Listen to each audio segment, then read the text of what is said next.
Good morning and welcome to the channel. I'm your host, John Daga, and with me as always, Johnny! How's it Good going? morning, Johnny. How are you this morning? Pretty good. Bright morning, 6 a.m. out here making content. Yeah, YouTube creators now, right? Yeah, buddy. 75 more subscriptions and we'll be there. We'll be official. So yes, it is 6 o'clock in the morning. We're here early because when you create YouTube videos, you got to have content. And unfortunately, or fortunately, as the case may be, our content is directly linked to our jobs. So creating content and doing our work are mutually inexclusive, kind of. But today we're here to introduce you the 1964 Alfa Romeo Giulia TZ.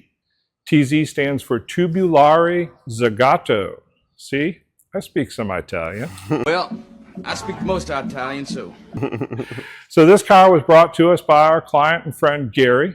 We've done some work in the past with Gary on his Ferraris, and he recently acquired this car from a gentleman who owned it for 50 years. He's entrusted a complete restoration to Rare Classics in Boca Raton, Florida, and we will be following the restoration of this vehicle. So initially, it'll be about once a month or so. And as the project progresses and things are happening, we'll, speed up the number of videos we produce. So we're going to do a quick walk around. We're going to show you some of the features of the car, some of its good points, some of its deficiencies. Johnny? So our 1964 Alfa Romeo Giulia TZ was produced in December of 1964 in an original livery of white over black. You'll notice some damage on the front of the car. That dent underneath the right headlight is fairly recent. It was there on the vehicle when I went up north to inspect it. You'll notice the headlight covers are not on the car, and that's due to the misshapenness of the front end due to previous damage that we'll be addressing. The little outrigger lights on the front are original, but they're probably like an add-on. You'll see the Campagnolo magnesium wheels and the Zagato badge on the fender. Now these cars feature a tubular chassis and aluminum bodywork. They were produced off-site at Alfa Romeo's Auto Delta, which was their competition department. They built, I'm going to guess, about 105 TZ1s. I'm not certain on the production figures, but they had to build at least 100 units for homologation and racing.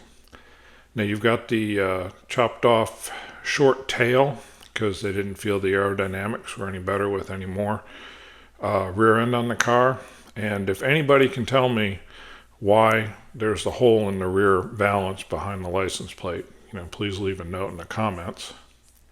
You'll see that the front nose of the car is a clamshell and it tilts forward, so it gives you full access to the engine.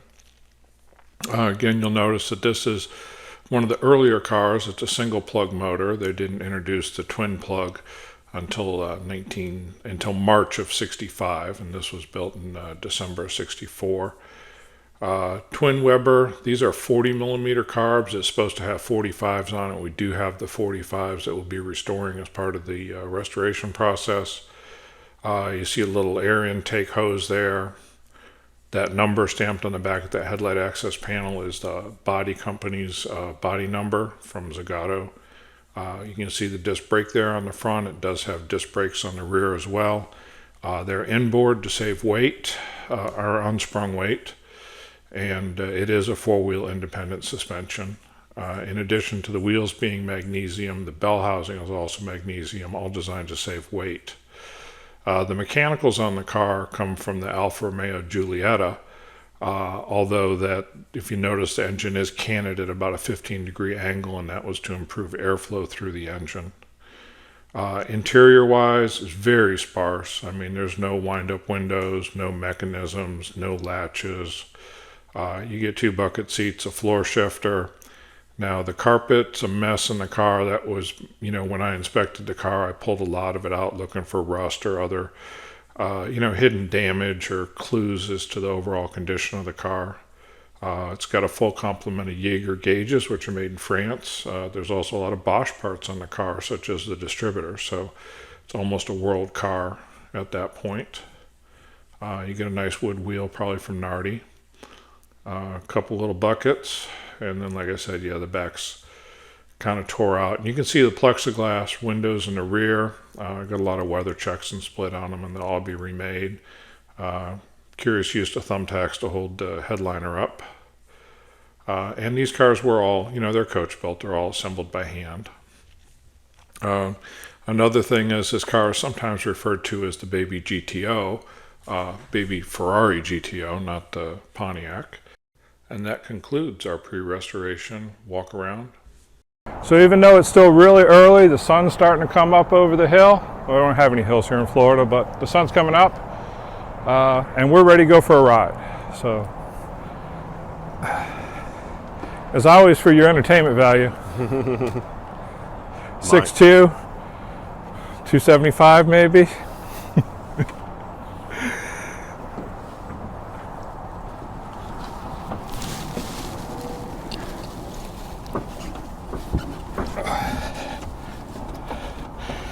All right. Look at that.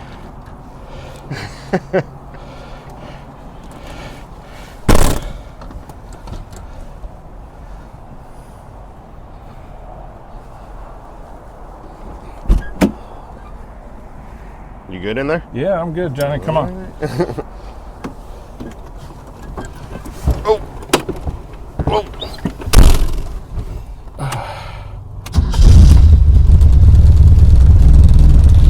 That's 1.6 liters of twin cam Fury, approximately 160 horsepower. But the car only weighs 1,400 pounds without us in it. So I'm going to go ahead and turn the air conditioning on here. Why don't you get yours over there, Johnny?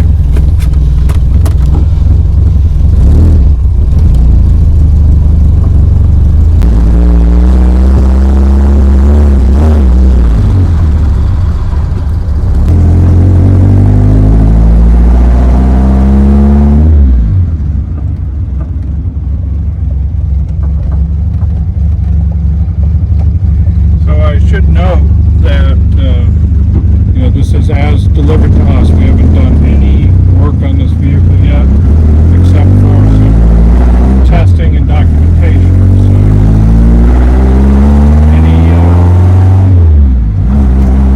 any quirks that may be present are as delivered.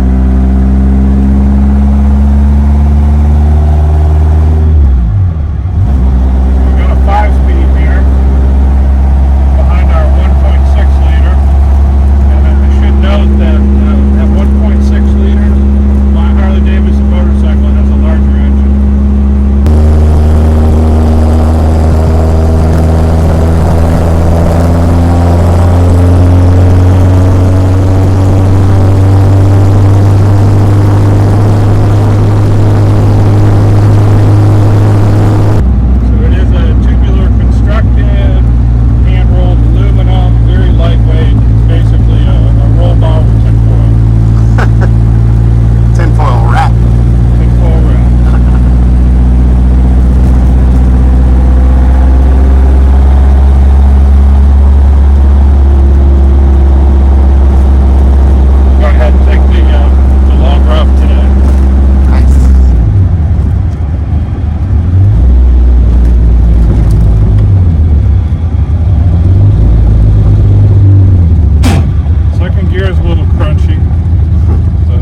started.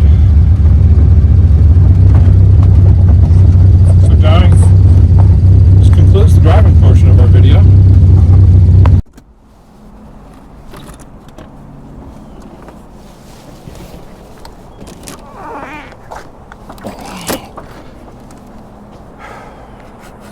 Almost fell over.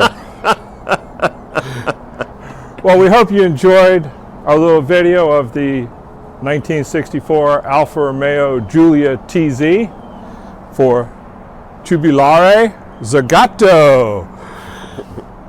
So we're going to follow the restoration process. We hope you enjoyed the video. If you enjoyed it, if you didn't think it sucked too bad, please give it a like. If you're not subscribed, you got to subscribe. That way you know when we come out with more videos and we show you the process of restoring this car. And we'll see you on the next one.